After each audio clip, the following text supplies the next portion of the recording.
How is it going, everyone? Obviously, there's a lot going on in the gaming world tonight, and I imagine come tomorrow morning, the headlines are going to be flooded. Social media is probably going to be absolutely chaos, as depending on what wins the various awards, people are going to be upset regardless of what happens. I think people are going to take it as their firstborn child being judged by these game awards. Nonetheless, don't want to talk about that. What I do want to do is I want to highlight a new game that dropped today that I feel like is going to get really swept under the rug with everything going on, and that is Chained Echoes. It's a game that I've talked about a couple times, but it is out today for $24.99. The reception is looking pretty solid, all things considered, so I do want to talk about that.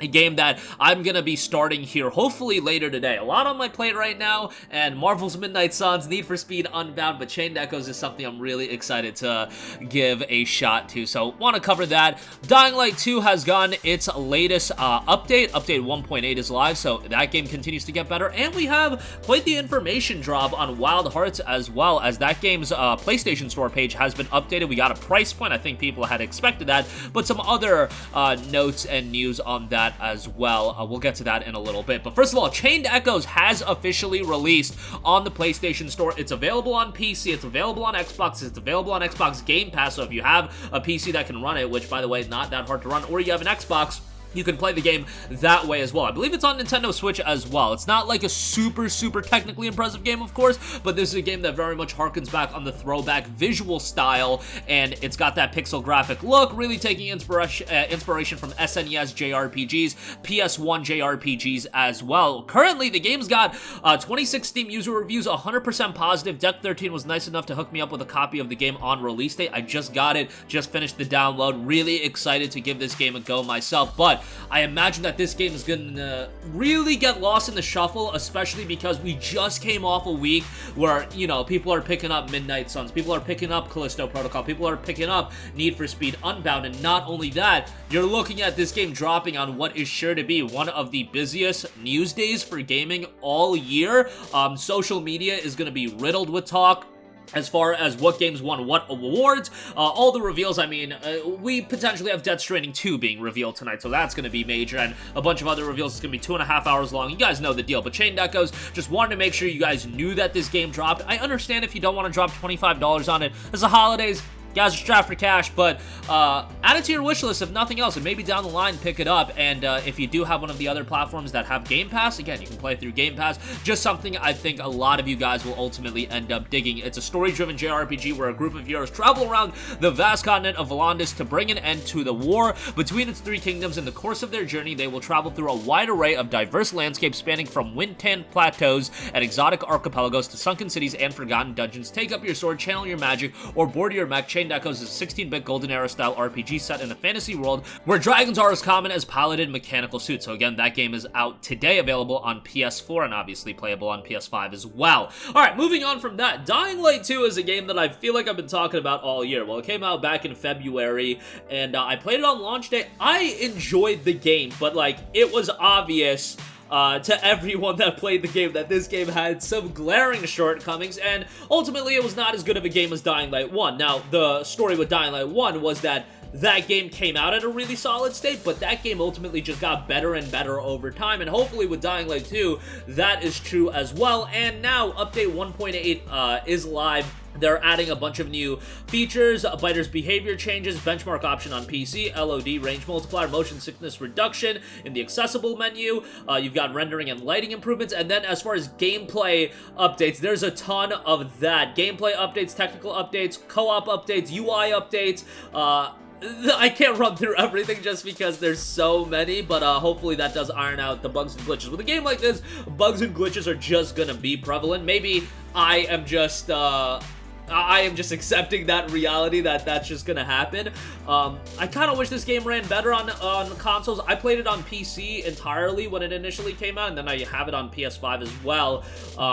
You know, waiting for that game to be ironed out a little bit more before I play it again. And obviously, gaming calendar right now is just completely stacked.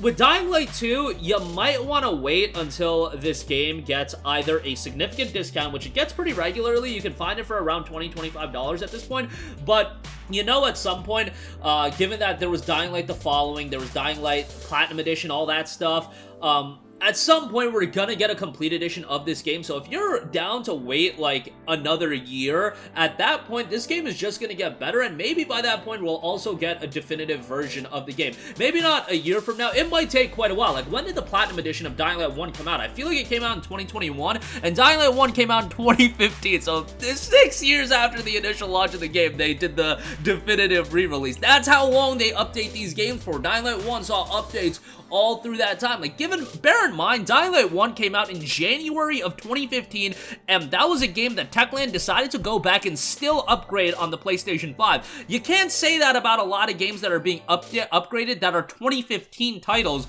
You know, there are some here and there, but few and far between. So I give Techland a lot of credit for staying committed to their projects and always updating them. It's just Dying Light 2, get it at a discount, no reason to be paying $50, $60 for it. Speaking of paying $50 to $60, oh, you won't be paying that for Wild Hearts. You'll be paying that sweet, sweet $69.99 on launch day, and then actually, if you do have EA Play, you'll save 10% on the game, $63. So a lot of you guys signed up for EA Play to play Need for Speed Unbound, so if you do want to get a head start on Wild Hearts, you can do that. The store page has been updated. Obviously, this game is seeing a lot of comparisons to Monster Hunter.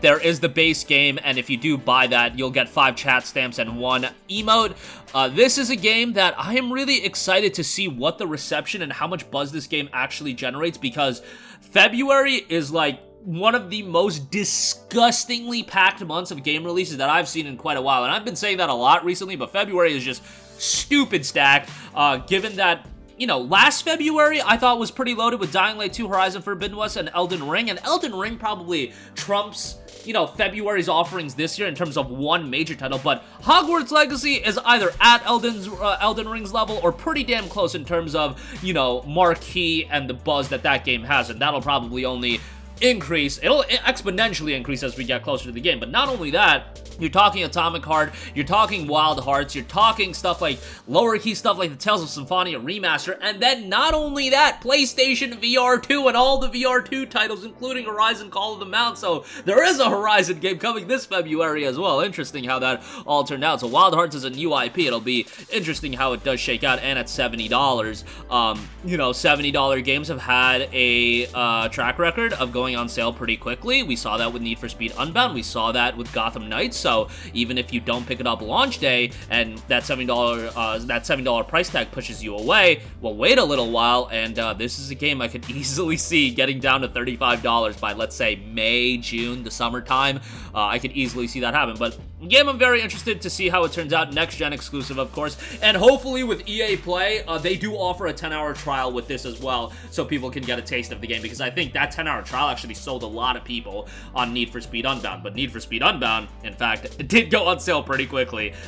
It'll actually be going on sale this weekend for $45, and given that game came out just last Friday, that's a pretty darn significant discount. Like, that's a $25 off? Yeah, if my math is correct, $25 off. Like, that's pretty substantial, so take that for what you will. But that'll do it for me. Again, Chained Echoes, I'm sure it's gonna get lost in the shuffle. I'm sure a lot of people are gonna skip out on it, but just wanted to make it aware to you guys that the game did drop. Add it to your wish list. I imagine that there's a significant portion of my audience that would at least have some sort of interest in this game, just because we covered JRPGs a lot, so I wanted to give mention of that. Dying Light 2, update 1.8 live right now in Wild Hearts Standard Edition, $70, PlayStation Store page updated.